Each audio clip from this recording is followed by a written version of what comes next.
Good morning everyone. स्वागत है आप सभी का। मेरा नाम दीपक कुमार और हमारी डार्क रूम की क्लासेस कंटिन्यू हो रही है। डार्क रूम की जो प्रीवियस क्लासेस थी उनके अंदर हमने काफी कुछ पढ़ लिया है, जैसे एक्सरे फिल्म्स के बारे में और जो फिल्म प्रोसेसिंग्स है उनके बारे में। साथ ही साथ हमने लेटेंट इमेज के बारे में पढ़ा। आज की जो हमारी डार्क रूम की क्लास है वो डार्क रूम की क्लास होने वाली है हमारी इंटेंसिफाइंग स्क्रीन पर, जो एक बहुत ही इंपॉर्टेंट टॉपिक होने वाला है डीआरटी और बीआरटी के लिए। ठीक है, आज जो क्लास के अंदर जो नोट्स होंगे वो आपके डीआरटी और बीआरटी एग्जाम पर्पस के लिए सफिशिएंट होंगे। साथ ही साथ जो कंपटीशन बेसिस एग्जाम्स होते हैं उनके अंदर भी पूछे जाने वाले क्वेश्चंस में से होने वाली है। ठीक है, तो क्लास को एंड तक जरूर देखिएगा। सबसे पहले एक छोटा सा इंट्रो दे देते हैं इंटेंसिफाइंग स्क्रीन के बारे में कि इंटेंसिफाइंग स्क्रीन क्या चीज है और इसका एक रेडियोग्राफिक प्रोसीजर में क्या काम होता है। जनरली अगर बात की जाए इंटेंसिफाइंग स्क्रीन की, तो इंटेंसिफाइंग स्क्रीन एक एक्सरे कैसेट के अंदर एक्सरे कैसेट के दोनों साइड में लगाई जाती है और मेन जो इसका कार्य होता है वो कार्य होता है एक्सरे फोटोन्स को एक विजिबल लाइट फोटोन्स के अंदर कन्वर्ट करने का।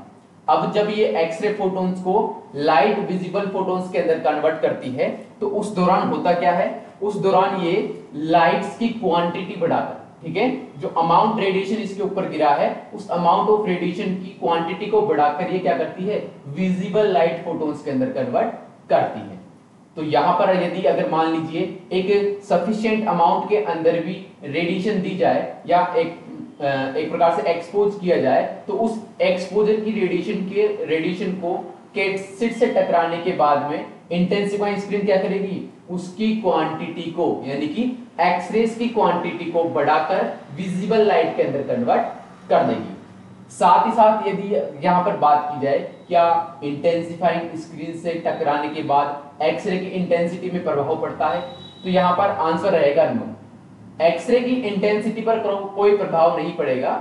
ओनली क्या करेगी, ओनली इंटेंसिफाइंग स्क्रीन का कार्य है एक्सरे फोटोन्स को विजिबल लाइट में कन्वर्ट करने का, उनकी इंटेंसिटी में चेंजेस नहीं लाती। ठीक है, तो उतने ही पेनिट्रेशन पावर के साथ क्या करेगी वो फिर एक्सरे फिल्म्स के ऊपर गिरेगी और वहां पर डेंसिटी क्रिएट करेगी, जिससे आपको एक जो प्योर रेडियोग्राफ है, जो क्लीन रेडियोग्राफ है या जो प्रॉपर डेंसिटी के साथ या कॉन्ट्रास्ट के साथ जो रेडियोग्राफ प्राप्त करना चाहते हैं वो आपको रेडियोग्राफ मिल जाएगा।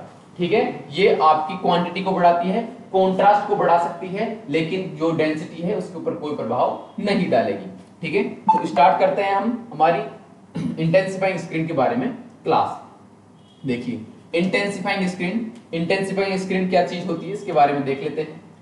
Intensifying screen are thin sheets of fluorescent material which are used in the X-ray cassette to intensify the effect of X-ray photon। देखिए इंटेंसिफाइंग स्क्रीन क्या करती है, इंटेंसिफाइंग स्क्रीन क्या है, एक प्रकार से thin sheets of fluorescent material की थिन शीट्स है। अब फ्लोरोसेंट मटेरियल की बात की जाए तो जो आपकी बेसिक क्लासेस थी उन बेसिक क्लासेस के अंदर ये जो वर्ड्स आते हैं बार बार, जैसा कि मैंने उस टाइम पर भी बताया था कि ये जो वर्ड्स आते हैं इनको आप इन बेसिक क्लासेस के अंदर ध्यान से पढ़िए, तो आगे जो क्लासेस कंटिन्यू करेंगे उनके अंदर डायरेक्ट ये वर्ड आएंगे जहां पर एक्सप्लेनेशन देने की आवश्यकता नहीं पड़नी चाहिए। ठीक है, तो जो फ्लोरोसेंट मटेरियल्स होते हैं वो फ्लोरोसेंट मटेरियल क्या होते हैं, ये एक्सरेज या दूसरी चीज अपन बोल सकते हैं आयोनाइजेशन रेडिएशन। जो आयोनाइजेशन रेडिएशंस होती है उन आयोनाइजेशन रेडिएशंस के द्वारा क्या करती है, उस रेडिएशन को एब्जॉर्ब करती है और बदले में क्या देती है, विजिबल लाइट। क्या देती है, विजिबल लाइट फोटोन वहां पर देने का काम करती है। ठीक है, तो इंटेंसिफाइंग स्क्रीन क्या हो गई, intensifying screen are the thin sheets of fluorescent material. Fluorescent material की बनी हुई थिन शीट्स है which are used in the X-ray cassette, जिनका यूज कहां किया जाता है, एक्सरे कैसेट्स में किया जाता है, to intensify the effect of X-ray photon, जो एक्सरे फोटोन्स की इंटेंसिफाई को प्रभावित करता है। दूसरा अपन इसमें देखें कि एक्सरे जो फोटोन्स होते हैं उनको विजिबल लाइट के अंदर कन्वर्ट करने का कार्य होता है हमारी इंटेंसिफाइंग स्क्रीन। ठीक है, तो इंटेंसिफाइंग स्क्रीन का क्या कार्य हो गया, एक्सरे फोटोन्स को विजिबल लाइट में कन्वर्ट करने का। पूरी क्लास में हम यही चीज देखेंगे कि किस प्रकार से एक्सरे फोटोन्स को लाइट जो विजिबल लाइट फोटोन्स है उनके अंदर कन्वर्ट किया जा रहा है, कौन कौन से फैक्टर्स होंगे जो इनको प्रभावित करेंगे, कब ज्यादा अमाउंट में लाइट निकलेगी, कब कम अमाउंट के अंदर लाइट निकलेगी, ठीक है। तो सारी चीजें इसके अंदर हम ब्रीफली डिस्क्राइब करके पढ़ेंगे, ठीक है। The intensifying screen convert the X-ray photon energy into visible light. Intensifying screen क्या कार्य करेगी? Intensifying screen का कार्य है कन्वर्ट करना एक्सरे फोटोन्स को या एक्सरे फोटोन्स की एनर्जी को विजिबल लाइट में, ठीक है। इसका कार्य क्या हो गया? इसका कार्य हो गया कन्वर्ट करना एक्सरे फोटोन्स को किसमें? विजिबल लाइट में। तो विजिबल लाइट में कन्वर्ट करती है आपकी इंटेंसिफाइंग स्क्रीन। नेक्स्ट चलते हैं, it reduce the radiation exposure. ये क्या करती है?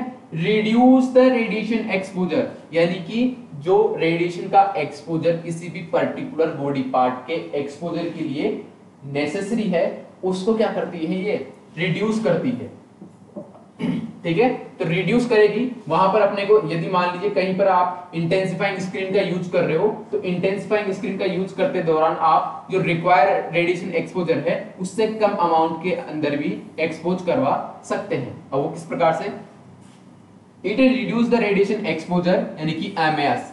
एमएएस क्या हो गया? Milli ampere per second. Milli ampere per second. ये क्या इंडिकेट करता है? ये इंडिकेट करता है कि एक्सरे ट्यूब से पर सेकेंड कितनी एक्सरेज बाहर निकल रही है, ठीक है। thus the patient dose is reduced। यदि आपने क्या कर दी? रेडिएशन एक्सपोजर को रिड्यूस कर दिया, ठीक है।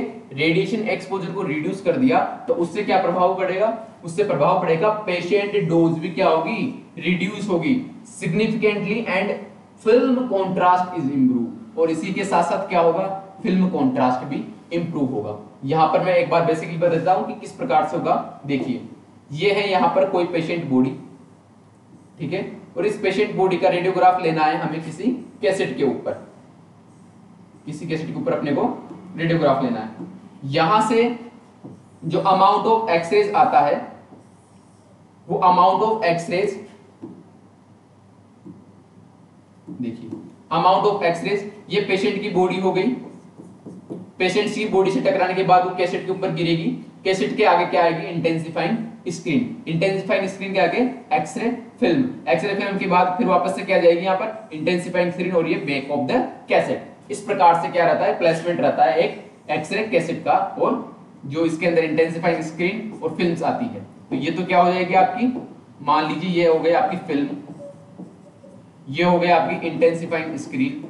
तो इंटेंसिफाइंग स्क्रीन क्या करेगी? जो एक्सरेज पेशेंट की बॉडी से टकराकर कैसेट के ऊपर गिर रही है और कैसेट से निकलकर कहां आ रही है?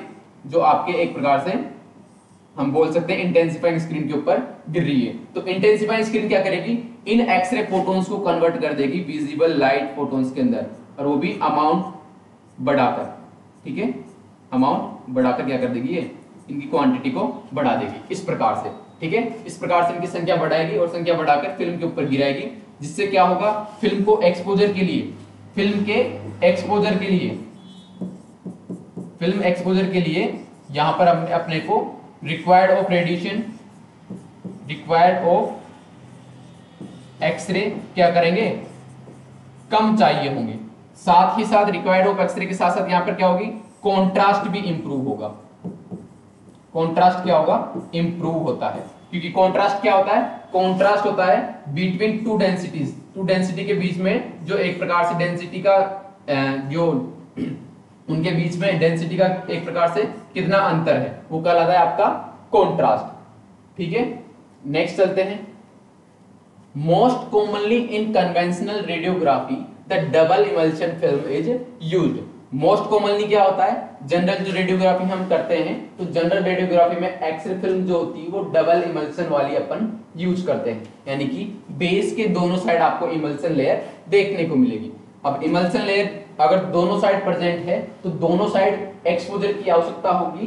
तो दोनों साइड एक्सपोज करवाने के लिए हमें एक्सरे फिल्म के दोनों साइड ही किसका प्लेसमेंट करना पड़ेगा? इंटेंसिफाइंग स्क्रीन का, ठीक है। दोनों साइड ही किसका प्लेसमेंट करना पड़ेगा? इंटेंसिफाइंग स्क्रीन का। देखिए एक डायग्राम के अकॉर्डिंग मैं आपको बता देता हूं। यदि अगर जहां पर डबल इमल्सिफाई फिल्म का यूज हो रहा है तो वहां पर एक्सरे फिल्म किस प्रकार से रहेगी प्लेसमेंट? एक कैसेट के साथ, ठीक है। तो ये पूरा आपका एक कैसेट होल्डर हो गया।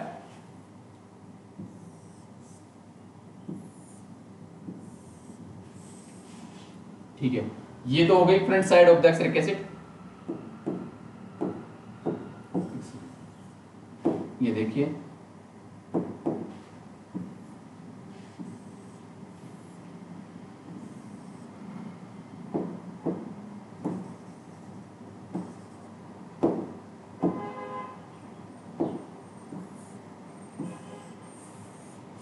ठीक है, ये कैसेट हो गई। कैसेट के अंदर प्लेसमेंट होता है front side and back side, दोनों साइड इंटेंसिफाइंग स्क्रीन प्लेस रहती है यदि डबल इमल्सन फिल्म यहां पर यूज ले रहे हैं, और साथ ही साथ बीच में प्लेसमेंट होता है आपके एक्सरे फिल्म का। ठीक है, तो दोनों साइड अगर मान लीजिए इंटेंसिफाइंग स्क्रीन प्रेजेंट है एक्सरे फिल्म के, तो दोनों साइड यहां पर क्या होगी, इंटेंसिफाइंग स्क्रीन का भी यूज लेना पड़ेगा। ठीक है, दोनों साइड क्या करना पड़ेगा, इंटेंसिफाइंग स्क्रीन का यूज करना पड़ेगा, ताकि दोनों साइड से यदि मान लीजिए एक्सरे गिरे हैं, उस लीकेज होकर अगर बैक साइड भी स्कैटर्ड होकर भी बैक साइड पहुंच गए, तो बैक साइड वाली जो इंटेंसिफाइंग स्क्रीन क्या करेगी, उन एक्सरेज को किसमें कन्वर्ट कर देगी, विजिबल लाइट में, विजिबल लाइट में कन्वर्ट कर देगी। और विजिबल लाइट के द्वारा जो स्क्रीन जो आपकी फिल्म है, वो फिल्म क्या होती है, फिर एक्सपोज होती है। एक्सपोज किससे होती है फिल्म, विजिबल लाइट से। और ये विजिबल लाइट हमें कहां से मिली है, ये विजिबल लाइट मिली है एक्सरेज के द्वारा, और एक्सरेज के द्वारा किससे कन्वर्ट हुई है, इंटेंसिफाइंग स्क्रीन से। ठीक है, तो इस प्रकार से इसका क्या रहेगा, क्रम रहेगा। नेक्स्ट आते हैं टॉपिक पर,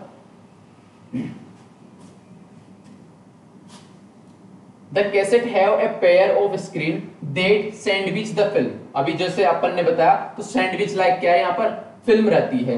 So the emulsion on each side is exposed to the light। इस वजह से क्या हो पाता है, इस वजह से जो दोनों साइड इमल्सन प्रेजेंट है, वो दोनों साइड का इमल्सन एक्सरे की जो लाइट हो गई, ठीक है, एक्सरे से कन्वर्ट होकर जो लाइट बन गई, उस लाइट से क्या हो जाती है, वो एक्सपोज्ड हो जाती है। ठीक है, नेक्स्ट देखते हैं फॉस्फर। यहां पर जो फ्लोरोसेंट मटेरियल यूज लिया गया है, वो है फॉस्फर मटेरियल। फॉस्फर मटेरियल की ही एक प्रकार से प्रॉपर्टी होती है कि वो आयनाइजेशन जो रेडिएशन होती है, आयनाइजिंग जो रेडिएशन जैसे एक्सरेज वगैरह, तो उनको एब्जॉर्ब करके विजिबल लाइट में कन्वर्ट करता है। तो यहां पर अपन बेसिकली देखेंगे कि कौन कौन सा यहां पर आपको देखने को मिलेगा फॉस्फर।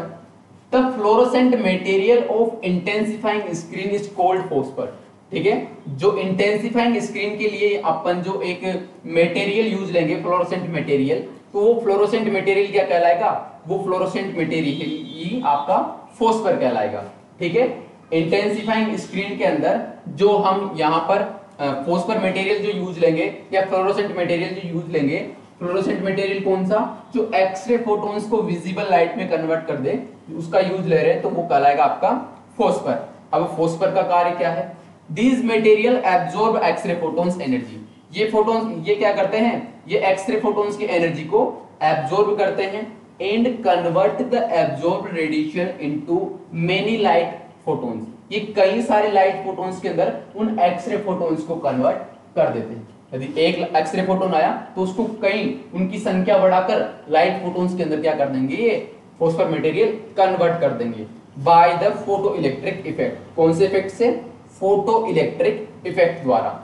ठीक है, देखिए यहां से भी क्वेश्चन आता है कि जो फॉस्फर मटेरियल या जो फ्लोरोसेंट मटेरियल्स होते हैं, उन फ्लोरोसेंट मटेरियल के द्वारा या उन फ्लोरोसेंट मटेरियल में एक्सरे लाइट फोटोन्स के अंदर कन्वर्ट हो रहा है, तो वो मेथड कौन सा है, वो है आपका फोटो इलेक्ट्रिक इफेक्ट। तो फोटो इलेक्ट्रिक इफेक्ट के बारे में मैंने पढ़ा चुका हूं। ठीक है, जो प्रीवियस क्लास थी उसके अंदर फोटो इलेक्ट्रिक इफेक्ट के बारे में पढ़ाया था कि कोई भी रेडिएशन जब किसी मटेरियल से टकराती है, तो वहां पर कौन कौन सी प्रोसेस हो सकती है। तो वहां पर आपको एक देखने को मिलेगा फोटो इलेक्ट्रिक इफेक्ट भी। ठीक है, नेक्स्ट चलते हैं, the commonly used phosphors. अब देखिए कौन कौन से फॉस्फर्स का यहाँ पर यूज किया जाता है कॉमनली, उन फॉस्फर की बात कर लेते हैं। पहला हो गया कैल्शियम टंगस्टेट, जिसे CaWO4 बोला गया है। ठीक है, कौन कौन से जो कौन कौन से फॉस्फर मटेरियल एक्सरे फोटोन्स या जो इंटेंसिफाइंग स्क्रीन है उसके अंदर यूज में लिए जाता है एक्सरे फोटोन्स को लाइट फोटोन के अंदर कन्वर्ट करने के लिए, तो वो कौन कौन से हैं। सबसे पहले देखिए कैल्शियम टंगस्टेट, जिसे CaWO4 बोला गया है। It is most frequently used in intensifying screen, जिसका यूज मोस्टली किया जाता है वो है आपका कैल्शियम टंगस्टेट, ठीक है। It emit blue fluorescence. अब देखिए ये चीज भी याद रखने की है, जब आपका जो स्पेक्ट्रल मैचिंग वाला क्वेश्चन आएगा तो उस स्पेक्ट्रल मैचिंग के अंदर आपको चीज लिखनी पड़ेगी कि कौन सा जो पदार्थ है, जैसे इंटेंसिफाइंग स्क्रीन का कौन सा मटेरियल है जो ब्लू फ्लोरोसेंट ये देगा, कौन सा कलर देगा, ब्लू फ्लोरोसेंस। तो वो कौन सा है आपका कैल्शियम टंगस्टेट। कौन सा है, कैल्शियम टंगस्टेट, जो क्या करता है, जो इमिट करता है ब्लू फ्लोरोसेंस। क्या करता है, ब्लू फ्लोरोसेंस इमिट करता है। दूसरा हो गया आपका लिथियम ऑक्सीसल्फाइड, या यहां पर अपन बोल सकते हैं इसको गैडोलिनियम ऑक्सीसल्फाइड, ठीक है, ऑक्सीसल्फाइड यहां पर अपन बोल सकते हैं। तो गैडोलिनियम बेस्ड जो यहां पर ऑक्सीसल्फाइड है विथ टर्बियम, टर्बियम की इंप्योरिटीज में ऐड की गई है, जो क्या करता है आपको, वो देगा आपको ग्रीन लाइट फ्लोरोसेंट। वो कौन सा कलर देगा, ग्रीन लाइट फ्लोरोसेंट। फॉस्फर जो इंटेंसिफाइंग स्क्रीन के अंदर यूज ले रहे हैं, कौन कौन सा, कैल्शियम यूज लिया, कैल्शियम टंगस्टेट, तो वो क्या करेगा, ब्लू फ्लोरोसेंस लाइट देगा आपको। और उसकी जगह यदि आपने गैडोलिनियम ऑक्सीसल्फाइड वाला मटेरियल यूज लिया है तो वो ग्रीन लाइट देने का काम करता है, ठीक है। नेक्स्ट चलते हैं, the blue and green screens are the most popular. जो ग्रीन और जो ब्लू है वो मोस्ट पॉपुलर है, उसके अलावा और भी होती है। Nowadays rare earth elements, ठीक है, rare earth elements are used as phosphor. अब क्या किया जाता है, रेयर अर्थ मटेरियल्स वाले जो एक प्रकार से फ्लोरोसेंट मटेरियल है उनका यूज किया जाता है फॉस्फर के रूप में। विच इज फास्टर, जो फास्टर भी है, and higher X-ray photons absorption efficiency, और उनकी क्या है, higher X-ray photons absorption efficiency भी होती है, अर्थात वो हाई अमाउंट के अंदर एक्सरे फोटोन्स को एब्जॉर्ब कर सकते हैं। अब जितना अधिक अमाउंट के अंदर एक्सरे फोटोन्स को एब्जॉर्ब करेंगे उतनी ही ज्यादा अमाउंट के अंदर क्या करेंगे, वो विजिबल लाइट इमिट करेंगे, ठीक है। यानी कि जितना एब्जॉर्ब कर पाएंगे उतना ही ज्यादा तो विजिबल लाइट इमिट कर पाएंगे, ठीक है। तो रेयर अर्थ मटेरियल का एक जो एक प्रकार से एडवांटेज है वो क्या है, एक तो ये फास्टर है, फास्टर होने के साथ साथ ही इनकी प्रॉपर्टी है हायर एक्सरे फोटोन एब्जॉर्प्शन, ठीक है, higher X-ray photon absorption and light conversion efficiency. यदि अगर हायर अमाउंट के अंदर एक्सरे फोटोन्स को एब्जॉर्ब करेंगे तो हायर अमाउंट में क्या करेंगे, ये साथ ही साथ एक्सरे फोटोन के एब्जॉर्प्शन करने के साथ साथ हायर अमाउंट के अंदर विजिबल लाइट को भी कन्वर्ट करेंगे, ठीक है। नेक्स्ट चलते हैं, the gadolinium and lithium are two common material used in a new class of high speed screen. जो गैडोलिनियम बेस्ड है, ये लिथियम बेस्ड जो फ्लोरोसेंट मटेरियल्स है, उनका अपन क्या करते हैं, हाईली यूज करते हैं, क्योंकि ये क्या करते हैं, high speed screen film provide कराते हैं। हाई स्पीड का मतलब ये है कि ये हाई अमाउंट के अंदर एब्जॉर्प्शन एफिशिएंसी भी रखते हैं और हाई अमाउंट के अंदर कन्वर्जन एफिशिएंसी भी रखते हैं, ठीक है। Rare earth element are lithium oxysulphide, lithium oxysulphide, gadolinium oxysulphide and yttrium sulphide. जो आपके रेयर अर्थ मटेरियल है, रेयर अर्थ मटेरियल में कौन कौन से आ जाएंगे, जो गैडोलिनियम ऑक्सीसल्फाइड्स हैं, या फिर यट्रियम ऑक्सीसल्फाइड्स है, या गैडोलिनियम ऑक्सीब्रोमाइड्स है, जो भी है, ठीक है, जो आपको स्क्रीन पर दिख रहे हैं।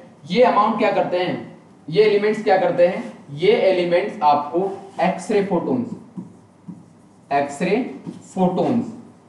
इन एक्सरे फोटोन्स को किस में कन्वर्ट करेंगे, एक्सरे फोटोन्स को करते हैं ये ग्रीन विजिबल लाइट में, किसमें, ग्रीन विजिबल लाइट के अंदर कन्वर्ट करते हैं। साथ ही साथ इनकी कन्वर्जन एफिशिएंसी भी हाई है, कन्वर्जन एफिशिएंसी, ये क्या है, कन्वर्जन एफिशिएंसी हाई है। कन्वर्जन एफिशिएंसी हाई होने के साथ साथ ही दूसरी बात करें अपन तो इनकी एब्जॉर्प्शन एफिशिएंसी भी क्या है, हाई है। तो ये वाले मटेरियल अपन फॉस्फर के रूप में यूज हाईली लेते हैं, कौन सा, रेयर अर्थ मटेरियल वाले। नेक्स्ट चलते हैं, the x ray photon is absorb by screen atom. Screen की एटम के द्वारा क्या किया जाता है, एक्सरे फोटोन्स को एब्जॉर्ब किया जाता है। The outer shell electron is raised to an excited state. Outer shell का इलेक्ट्रॉन क्या होता है, अपनी एक्साइटेड स्टेट में जाता है एक्सरे फोटोन्स की एनर्जी को एब्जॉर्ब करके, and when it return to ground state it emit light photon, और जब वो अपने ग्राउंड स्टेट में वापस आता है तो क्या करता है, विजिबल लाइट फोटोन इमिट करता है।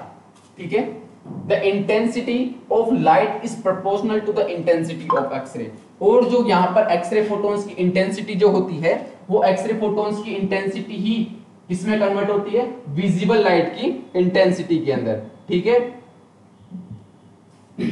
तो जो एक्सरे फोटोन्स जो विजिबल लाइट के अंदर कन्वर्ट होते हैं तो दोनों की ही इंटेंसिटी क्या रहती है, प्रोपोर्शनल रहती है। ठीक है, यहां पर इंटेंसिफाइंग स्क्रीन का डायग्राम देखने को मिलेगा, जहां पर आउटर या सबसे जो नीचे नीचे वाला होता है वो होता है आपका बेस। ठीक है, यानी कि एक्सरे फिल्म से सबसे फार्दर, ठीक है, सबसे दूर कौन सा स्थित रहता है, आपका बेस स्थित रहता है, और फिल्म के सबसे पास में अगर अपन बात करें तो वो रहेगा आपकी प्रोटेक्टिव लेयर। उसके बाद में फोस्फर आता है, फोस्फर के बाद में रिफ्लेक्टिंग लेयर आ गई, और रिफ्लेक्टिंग लेयर के बाद में आपका बेस देखने को मिलेगा। ठीक है, प्रोटेक्टिव लेयर जैसा कि सीधा सा नाम से पता चलता है कि प्रोटेक्ट करेगी इंटेंसिफाइंग स्क्रीन को। फोस्फर मटेरियल जिसके बारे में हमने पढ़ा, ये क्या करेगा, एक्सरेज को विजिबल लाइट में कन्वर्ट करेगी। थर्ड हो गई आपकी रिफ्लेक्टिंग लेयर, जो विजिबल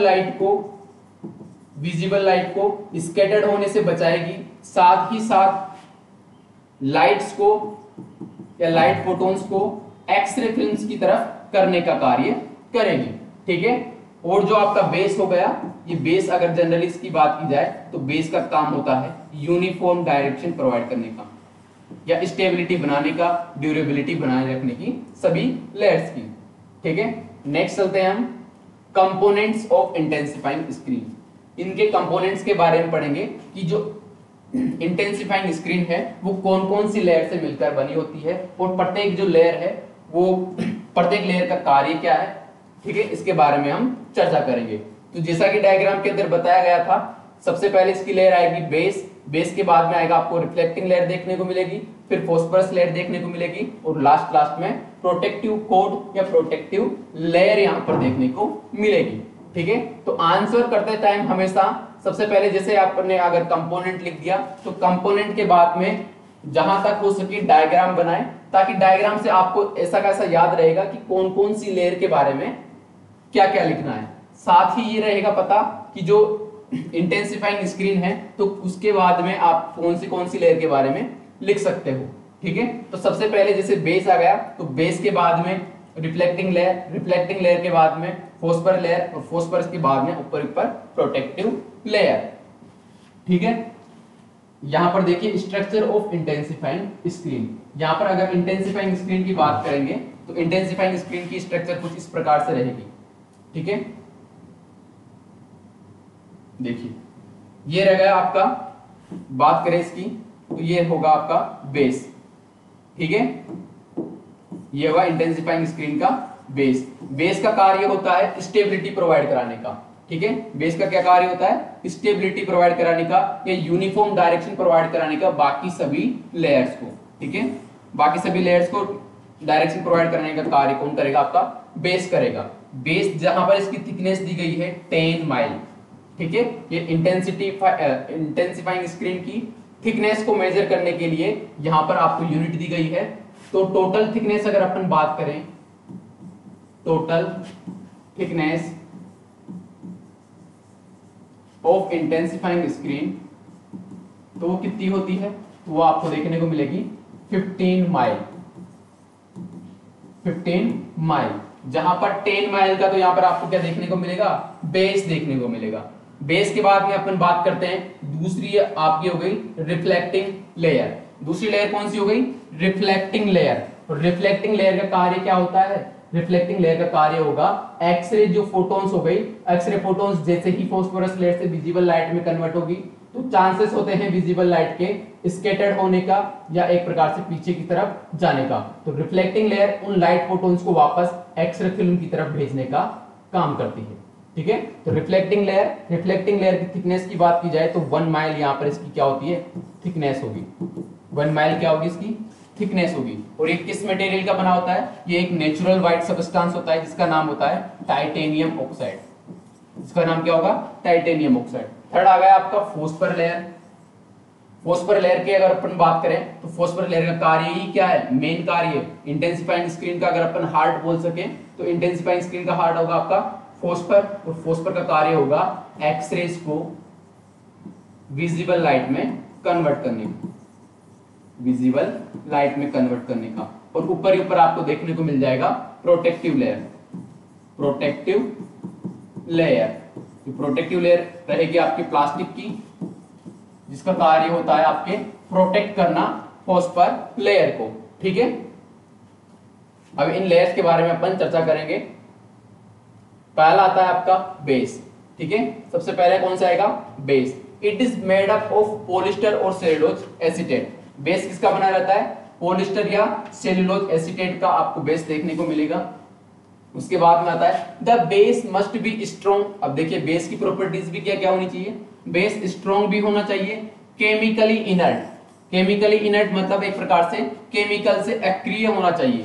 किसी भी प्रकार का कोई केमिकल अगर इंटेंसिफाइंग स्क्रीन पर गिर जाए तो बेस की ऐसी प्रॉपर्टी होनी चाहिए कि वो उस केमिकल से रिएक्शन ना करे। ठीक है, रिएक्शन ना करे। तो ये केमिकल इनर्ट होना चाहिए, फ्लेक्सिबल होना चाहिए। यदि इसको मोड़ दिया जाए तो एक प्रकार से ये टूटे नहीं, इस प्रकार का फ्लेक्सिबल होना चाहिए। मॉइस्चर रेसिस्टेंस होना चाहिए। मॉइस्चर रेसिस्टेंस का मतलब होगा जो वहां पर नमी होती है डार्क रूम के अंदर, जो आपके एक प्रकार से ड्राई साइड और वेट साइड, यदि मान लीजिए वेट साइड एक्सरिक एसिड पड़ी हुई है तो वहां पर ये मॉइस्चर रेसिस्टेंस का कार्य भी करना चाहिए, यानी कि नमी अवरोधक, एक प्रकार से नमी को अवशोषित नहीं करना चाहिए। एंड फ्री ऑफ इम्प्योरिटीज, और इसके ऊपर किसी भी प्रकार की इम्प्योरिटी नहीं होनी चाहिए। ठीक है, तो ये प्रॉपर्टीज हो गई आपके बेस की। नेक्स्ट बात करते हैं, it must not be discoloured with age. और इसकी एक प्रॉपर्टी ये भी है कि, या एक प्रॉपर्टी ये भी होनी चाहिए कि जैसे जैसे यदि इंटेंसिफाइंग स्क्रीन पुरानी हो रही है, ठीक है, जैसे जैसे इंटेंसिफाइंग स्क्रीन पुरानी हो रही है तो जो इसका बेस है वो बेस उस टाइम पीरियड के अकॉर्डिंग डिसकलर्ड नहीं होना चाहिए, यानी कि उसका कलर फेड नहीं होना चाहिए। इस प्रकार का क्या होना चाहिए, आपका इंटेंसिफाइंग स्क्रीन का बेस होना चाहिए। नेक्स्ट बात करते हैं, द बेस और support layer is located behind reflecting layer. जो बेस होता है वो बेस किसके पीछे होता है, जैसा कि डायग्राम के अंदर बताया गया था। तो डायग्राम पहले इसलिए बनवाया जाता है ताकि कुछ जो लाइंस है वो डायग्राम से रिलेटेड भी लिख सके। ठीक है, तो डायग्राम के अंदर बताया गया था, देखिए diagram,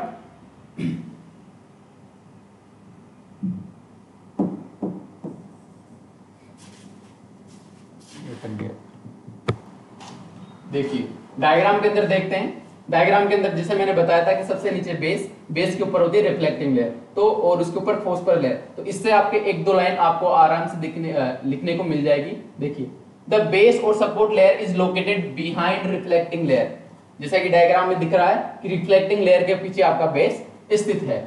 this layer provide structural support to entire screen assembly. और जो स्क्रीन की सारी असेंबली है उस सारी स्क्रीन की असेंबली को क्या करती है, एक प्रकार से स्ट्रक्चरल सपोर्ट प्रोवाइड कराती है। यानी कि जो उसकी स्ट्रक्चर, जो इंटेंसिफाइंग स्क्रीन की स्ट्रक्चर जो बनी हुई है वो बेस के अकॉर्डिंग ही बनी हुई है। यदि बेस में किसी प्रकार का उबड़ खाबड़ है तो पूरी स्क्रीन के अंदर ही आपको एक प्रकार से उबड़ खाबड़ देखने को मिलेगा। तो यूनिफॉर्म डायरेक्शन के अंदर बेस है तो यूनिफॉर्म डायरेक्शन ही अंदर आपको इंटेंसिफाइंग स्क्रीन देखने को मिलेगी। Additionally, it prevent backscatter of X-ray that might penetrate the phosphor and reflecting layer। ठीक है, एडिशनली यानी कि इसका सहायक कार्य क्या है, इसका सहायक कार्य ये भी है कि इट प्रिवेंट बैकस्कैटर्ड रेडिएशन। ये बैकस्कैटर्ड रेडिएशन को बचाती है। that might penetrate the phosphor and reflecting layer, जो फॉस्फर और रिफ्लेक्टिंग लेयर को पेनिट्रेट करके आगे चली गई है कुछ रेडिएशन। ठीक है, तो इंटेंसिटी काफी ज्यादा होती है एक्सरेज की। तो एक्सरेज यदि मान लीजिए फॉस्फोरस को पार करके भी, रिफ्लेक्टिंग लेयर को पार करके भी अगर पीछे चली गई है तो जो बेस होगा वो बेस क्या करेगा, उस रेडिएशन को क्या करेगा, एक प्रकार से स्कैटर्ड होने से बचाएगा। Ensuring that these X-ray do not contribute to image degrade और फोगिंग ऑफ द फिल्म। और ये क्या करती है, ये इंश्योर करती है, बचाती है कि वो जो स्कैटर्ड एक्सरेज जो फॉस्फोरस से पेनिट्रेट होकर, रिफ्लेक्टिंग लेयर से भी पेनिट्रेट होकर बेस में आए हैं, तो बेस क्या करेगा, उन एक्सरेज को एब्जॉर्ब कर लेगा और ये इंश्योर करेगा, ये बचाएगा कि जो स्कैटर्ड रेडिएशन है उस स्कैटर्ड रेडिएशन से एक्सरे फिल्म पर कोई इफेक्ट ना पड़े, कोई आर्टिफैक्ट ना आए या कोई उसको एक प्रकार से फिल्म को फोक ना कर पाए। ठीक है, तो ये बेस का कार्य हो गया। नेक्स्ट देखते हैं रिफ्लेक्टिंग लेयर। ठीक है, जैसा कि इसके नाम से भी थोड़ा थोड़ा क्लियर होता है, रिफ्लेक्टिंग लेयर रिफ्लेक्ट करना। ठीक है, अब किस साइड ये रिफ्लेक्ट करेगा वो भी चीज देखते हैं अपन। The reflecting layer is made up of titanium dioxide. इसका बना होता है ये टाइटेनियम डाइऑक्साइड की रिफ्लेक्टिंग लेयर बनी होगी। जो आपका टाइटेनियम जो डाइऑक्साइड होता है वो टाइटेनियम डाइऑक्साइड आपका एक नेचुरल व्हाइट सब्सटेंस है। क्या है? Natural white substance.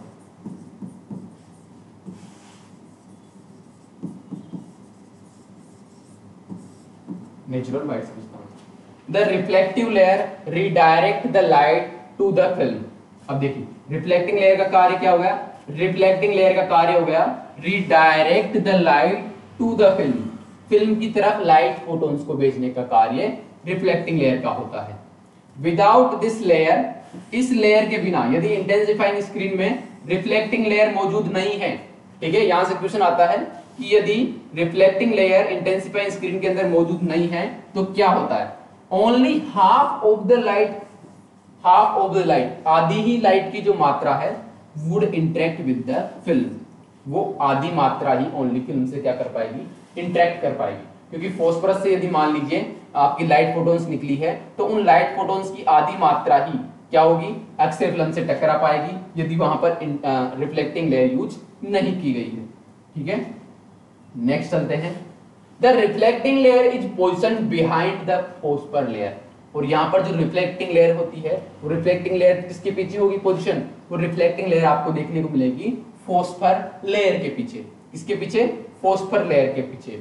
It's purpose is to reflect the emitted light photons forward. देखिए इसका पर्पज क्या है? इसका पर्पज है, it purpose is to reflect the emitted light.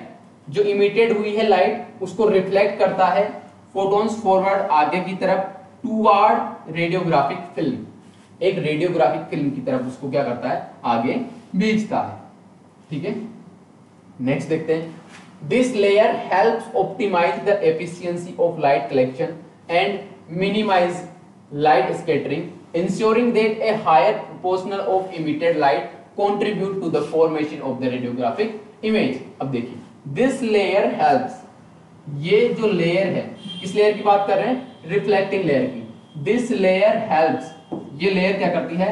Help करती है ऑप्टिमाइज, देखने में, the efficiency of light collection, जो लाइट कनेक्शन हुआ है, ठीक है, जो लाइट निकली है फॉस्फरस से, उस लाइट के निकलने की एफिशिएंसी को बढ़ाने का काम करती है, एंड मिनिमाइज लाइट स्कैटरिंग, और साथ ही साथ जो लाइट स्कैटर्ड हो रही है, ठीक है, इससे फॉस्फरस से निकलकर कुछ लाइट जो स्कैटर्ड होती, ठीक है, ये फॉस्फरस लेयर है, फॉस्फरस लेयर का कार्य हो गया एक्सरेज को विजिबल लाइट में कन्वर्ट करने का और फिल्म की तरफ भेजने का। लेकिन कुछ मात्रा में क्या होता है, लाइट फोटॉन्स पीछे की तरफ भी चली जाती है, तो पीछे की साइड लगी हुई रिफ्लेक्टिंग लेयर क्या करेगी?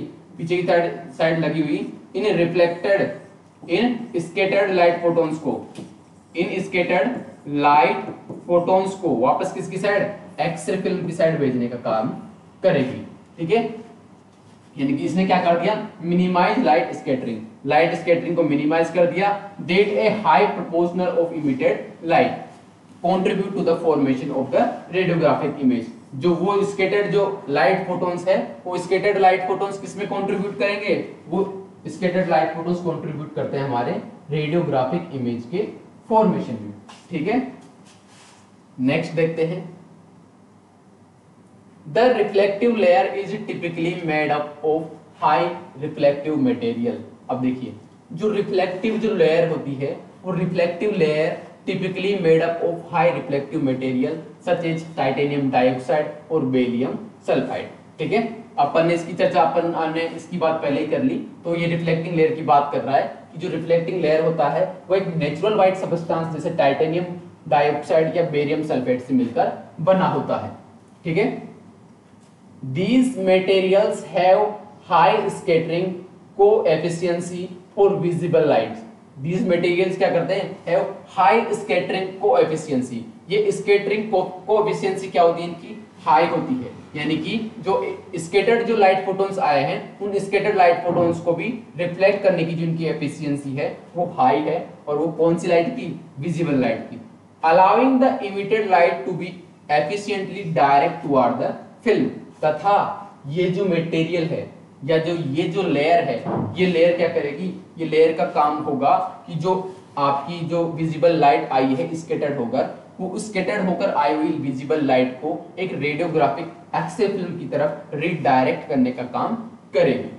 ठीक है, ये देखिए इस प्रकार से इस डायग्राम में आपको थोड़ा सा क्लियर होगा कि जो एक्स-रे बीम आ रही है, ठीक है,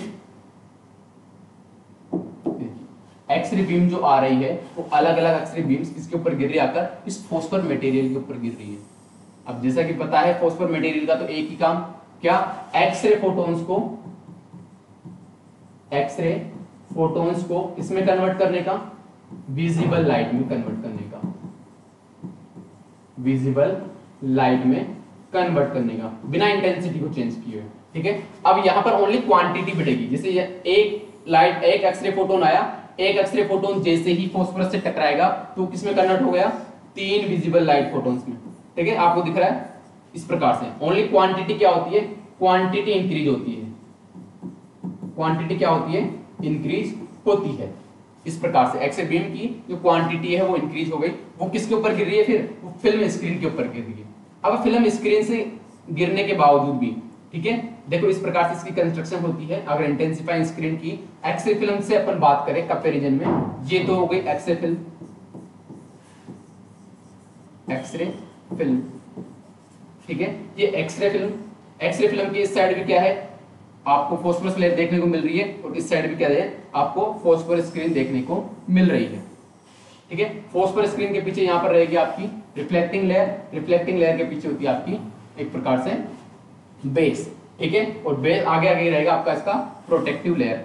तो जो यहाँ पर एक प्रकार से कुछ मात्रा के अंदर एक्सरे बीम की जो इंटेंसिटी है, वो इंटेंसिटी की कुछ मात्रा में एक्सरे का क्या करी, वो पेनिट्रेट होकर कहां तक चली गई, वो पेनिट्रेट होकर आपकी पहुंच गई बैक ऑफ द स्क्रीन, दूसरी स्क्रीन पर पहुंच गई। तो दूसरी स्क्रीन पर पहुंचने के बाद में यहाँ पर विजिबल जो एक्सरे फोटोन है, एक्सरे फोटोन फॉस्फोरस से टकराने के बाद इसमें कन्वर्ट होंगे विजिबल लाइट में। लेकिन कुछ विजिबल लाइट स्कैटर्ड होती है, वो पीछे की साइड जाती है। ठीक है, पीछे की साइड जाने का काम भी करती है। तो जो पीछे की साइड जाएगी तो रिफ्लेक्टिंग लेयर जो पीछे की साइड लगी रहेगी, तो रिफ्लेक्टिंग लेयर क्या करेगी, इन एक्सरे फोटोन्स को वापस इस एक्सरे फिल्म की तरफ भेजने का काम करेगी। ठीक है, इस प्रकार से जो स्कैटर्ड हुई है उस स्कैटर्ड को भी क्या करेगी, वापस एक्सरे फिल्म की साइड भेजने का काम रिफ्लेक्टिंग लेयर करेगी। सेम सीक्वेंस इस साइड लगेगा। यदि मान लीजिए इस साइड फॉस्फोरस लेयर है और फॉस्फोरस लेयर के पीछे कौन सी होती है, रिफ्लेक्टिंग लेयर। ये रिफ्लेक्टिंग लेयर क्या करेगी, स्कैटर्ड हुई विजिबल लाइट को रिडायरेक्ट करेगी किसकी साइड, एक्सरे फिल्म की साइड। ठीक है, तो सेम दोनों साइड अगर इंटेंसिफाइंग स्क्रीन मौजूद है तो दोनों ही साइड इस प्रकार का कार्य होगा। ठीक है, नेक्स्ट चलते हैं फॉस्फर लेयर के बारे में। ठीक है, कि जो इंटेंसिफाइंग स्क्रीन का जो फॉस्फर लेयर है, उस फॉस्फरस लेयर का मेन फंक्शन क्या है। A uniform fluorescent material is coated over the reflecting layer. Reflecting layer के ऊपर एक फ्लोरोसेंट मटेरियल क्या होता है, जमा होता है या कोटेड होता है। The phosphor layer is central element of the intensifying screen। और साथ ही साथ फॉस्फोरस क्या है, एक सेंट्रल एलिमेंट है किसका, अपने इंटेंसिफाइंग स्क्रीन का। It is made up of phosphor crystal that play a crucial role in the conversion of X-ray energy to visible light। और ये किसका बना होता है, ये एक इस प्रकार के मटेरियल का या फॉस्फर का बना होता है जो एक्सरे फोटॉन्स को या एक्सरे एनर्जी को विजिबल लाइट के अंदर कन्वर्ट कर सके। ठीक है, नेक्स्ट देखते हैं, when X-rays interact with the phosphor crystal. जब एक्सरे फॉस्फर क्रिस्टल से क्या करते हैं, इंटरेक्ट करते हैं, they cause the crystal to fluorescence emitting light photons. वो क्या करते हैं क्रिस्टल्स, वो फ्लोरोसेंस इमिटिंग लाइट फोटॉन्स के अंदर कन्वर्ट कर देते हैं। ठीक है, यानी कि जब एक्सरेज इंटरेक्ट करते हैं फॉस्फर क्रिस्टल से तो वो क्या करते हैं, वो क्रिस्टल्स फ्लोरोसेंस जो प्रोसेस है उस फ्लोरोसेंस प्रोसेस के द्वारा इमिटिंग कर देते हैं लाइट फोटॉन्स के अंदर। ठीक है। The phosphor layer can be composed of different type of phosphor, और जो फोस्फरस लेयर होती है जैसा कि हमने पढ़ा अभी, जो नेचुरल सब्सटेंस भी है और इसके अलावा रेयर अर्थ मटेरियल है, तो दोनों की ही ये मिलकर बनी होती है। चाहे कैल्शियम टंगस्टेट ऑक्साइड हो या दूसरा था हमारा पास रेयर अर्थ मटेरियल जिसमें gadolinium oxysulphide, lanthanum oxysulphide, gadolinium bromide, ठीक है, तो उनसे रिलेटेड रेयर अर्थ मटेरियल थे। दोनों ही केसेस के अंदर जो देखिए यहाँ पर the phosphor layer can be composed of different type of phosphor, और जो फोस्फर लेयर होती है वो फोस्फर लेयर अलग अलग मटेरियल की, अलग अलग फोस्फर मटेरियल की बनी हुई हो सकती है, जिनके अंदर कौन कौन से हैं, विच कैल्शियम टंगस्टेट भी हो सकते हैं and rare earth material phosphors भी हो सकते हैं। साथ साथ being common option due to their efficient light emission characteristic, और वो क्या कर सकते हैं, अगर साथ में यूज कर रहे हैं तो उनकी भी कैरेक्टरिस्टिक और विजिबल लाइट की कैरेक्टरिस्टिक क्या होगी, अलग अलग होगी, ठीक है। यानी कि अगर कैल्शियम टंगस्टेट ऑक्साइड यूज लिया है CaO4 कैल्शियम टंगस्टेट ऑक्साइड लिया है, तो ये कौन सी विजिबल लाइट देगा, हमने अभी पढ़ा जस्ट, तो ये देगा आपको ब्लू लाइट या ब्लू लाइट फ्लोरोसेंट। और वहीं पर अगर अपने रेयर अर्थ मटेरियल यूज लिया है, रेयर अर्थ मटेरियल फोस्फर, तो ये हमें देता है कौन सा, ग्रीन लाइट। कौन सा देता है, ग्रीन लाइट। ग्रीन लाइट देने का काम करेगा, ठीक है। नेक्स्ट देखते हैं, ये देखिए इस प्रकार से एक्सरे फोटॉन्स जैसे ही फॉस्फोरस लेयर के ऊपर आ रही है, इस डायग्राम के अंदर भी आपको थोड़ा क्लियर होगा कि जो एक्सरे फोटॉन्स आती है वो एक्सरे फोटॉन्स फिल्म से पार होकर ये बैक इंटेंसिफाइंग स्क्रीन की बात हो रही है, बैक इंटेंसिफाइंग स्क्रीन की, ठीक है, जो एक्सरे फिल्म के नीचे लगी हुई है। तो फिल्म से पेनिट्रेट होकर अगर मान लीजिए फॉस्फोरस लेयर के ऊपर गिरती है, तो फॉस्फोरस लेयर से क्या होती है, डिफरेंट डायरेक्शन में आपको यहाँ पर देखने को मिलेगी विजिबल लाइट। विजिबल लाइट इस प्रकार से कन्वर्ट होती है, ठीक है। तो थोड़ी बहुत विजिबल लाइट तो यहाँ पर फिल्म की साइड जाएगी, लेकिन बाकी क्या करेगी, बाकी स्कैटर्ड हो जाती है। तो ये स्कैटर्ड विजिबल लाइट, तो ये स्कैटर्ड विजिबल लाइट वापस एक्सरे फिल्म की साइड जाएगी, किसकी वजह से, ये जाएगी आपके यहाँ पर मौजूद रिफ्लेक्टिंग लेयर की वजह से, ठीक है। तो ये जो रिफ्लेक्टिंग लेयर से जो स्कैटर्ड लाइट फोटॉन्स वापस फिल्म की तरफ जा रही है, तो वो भी कंट्रीब्यूट होती है आपके एक रेडियोग्राफिक फिल्म बनाने में या रेडियोग्राफिक इमेज बनाने में, ठीक है। लास्ट इसकी जो लेयर है वो लास्ट लेयर कौन सी हो गई आपकी, प्रोटेक्टिव लेयर।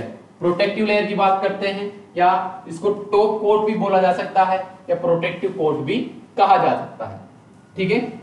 इसके नाम से ही क्लियर हो रहा है जैसा कि, तो पढ़ते हैं इसमें, the protective coating is placed on outer surface of screen and protect the phosphor. अब देखिए प्रोटेक्टिव कोटिंग क्या होती है, is placed on the outer surface of the screen. ये outer surface of the screen पर क्या होती है, कोटिंग होती है, और जितनी भी ये लेयर्स हैं, जिसे तो बेस हो गया, फॉस्फोरस हो गई, रिफ्लेक्टिंग लेयर हो गया और आपका प्रोटेक्टिव लेयर हो गया, तो तीनों चारों जो लेयर्स होती है वो तीनों चारों लेयर्स एक दूसरे से जो एडहेसिव मटेरियल बोल सकते हैं, ठीक है, या जो लेमिनेटेड मटेरियल बोल सकते हैं, उनसे क्या होते हैं, लेमिनेट होते हैं या चिपके हुए होते हैं, ठीक है। तो लास्ट है आपकी protective layer. The protective coating is placed on the outer surface of the screen.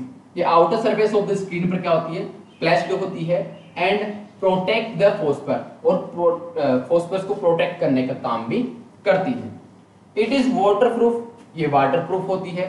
Transparent to light, transparent to light मतलब यदि मान लीजिए इसके ऊपर लाइट से अपन देखें, स्क्रीन से लाइट से देखें तो ट्रांसपेरेंट यानी कि अपन इसके आर पार भी देख सकते हैं। And resistant to static electricity, तथा इसके ऊपर स्टैटिक इलेक्ट्रिसिटी का भी कोई प्रभाव नहीं पड़ सकता, ठीक है। स्टैटिक इलेक्ट्रिसिटी यदि मान लीजिए दो इंटेंसिफाइंग स्क्रीन को एक दूसरे के साथ रब किया जाए इस प्रकार से, तो इन दोनों के ऊपर अलग अलग या अपोजिट डायपोल्स उत्पन्न नहीं होते, ठीक है। यदि अगर अपोजिट डायपोल्स इसके ऊपर जनरेट हो जाएंगे तो किसी भी डस्ट पार्टिकल्स को ये अपनी तरफ अट्रैक्ट कर सकते हैं। तो ये स्टैटिक जो इलेक्ट्रिसिटी है उससे भी क्या होती है, उससे भी रेसिस्टेंट होती है, मतलब फ्री ऑफ डस्ट पार्टिकल्स होती है, ठीक है। तो ये हो गए आपके प्रोटेक्टिव लेयर। प्रोटेक्टिव लेयर के साथ साथ फॉस्फोरस लेयर, फॉस्फोरस लेयर के साथ साथ हमने पढ़ा रिफ्लेक्टिंग लेयर, और पहला था हमारा बेस। ठीक है। तो यहाँ पर हमने चर्चा कर ली है कि जो इंटेंसिफाइंग स्क्रीन होती है वो इंटेंसिफाइंग स्क्रीन की कौन कौन सी लेयर होती है, किस मटेरियल की बनी होती है और जो लेयर्स है उनका फंक्शन क्या है। तो यहाँ तक आपको इंटेंसिफाइंग स्क्रीन के बारे में पूछा जाए तो यहाँ तक आप आराम से लिख सकते हैं, ठीक है। जहां पर इंटेंसिफाइंग स्क्रीन के चारों कंपोनेंट्स या जो चारों पार्ट्स है उसके बारे में कंप्लीट होता है। ये इस प्रकार से आपको डायग्राम जरूर बनाना है, ठीक है, एग्जाम्स के अंदर। जो नेक्स्ट जो हमारी क्लास होगी, ठीक है, उस नेक्स्ट क्लास के अंदर हम पढ़ेंगे कि प्रॉपर्टीज ऑफ फास्फोरस। जो हमने यहाँ पर फास्फोरस यूज लिया है उस फास्फोरस की प्रॉपर्टीज क्या क्या है। साथ ही साथ हम पढ़ेंगे जो एक प्रकार से इंटेंसिफाइंग स्क्रीन के कैरेक्टरिस्टिक कि इंटेंसिफाइंग स्क्रीन को की कौन कौन सी प्रॉपर्टीज होती है, और प्रॉपर्टीज के साथ साथ हमारा जो type of the intensifying screen रहेगा, ठीक है। तो जो 3 टॉपिक बचे हुए हैं वो 3 टॉपिक हम नेक्स्ट क्लास के अंदर कंटिन्यू करेंगे। आज की क्लास में यदि आपको किसी प्रकार का डाउट रहे तो आप कमेंट बॉक्स में पूछ सकते हैं। इसी के साथ साथ धन्यवाद, मिलते हैं नेक्स्ट क्लास।